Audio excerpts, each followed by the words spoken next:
কুরবানি যে আমরা করি, গরু ছাগল কুরবানি দেই, আমরা তো ফিলিংসই বুঝি না যে আসলে আমরা কি করতেছি, কেন করছি, কার স্মৃতিতে করছি, না করলে কি হতো।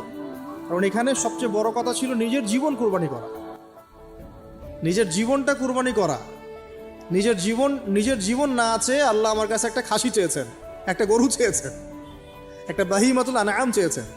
এখানে তো আমার নিজের জীবনটাই দেওয়ার কথা ছিল। ওটা না নিয়ে আল্লাহ পাক বলেছেন যে বাহিমাতুল আনআম একটা দিলেই হবে। তোমার কাছে ওটার গোশতও চাই না, চামড়াও চাই না, কিছুই চাই না, তাকওয়াটুকু চাই। তাতেই এত কথা, এটা দামই বা কত।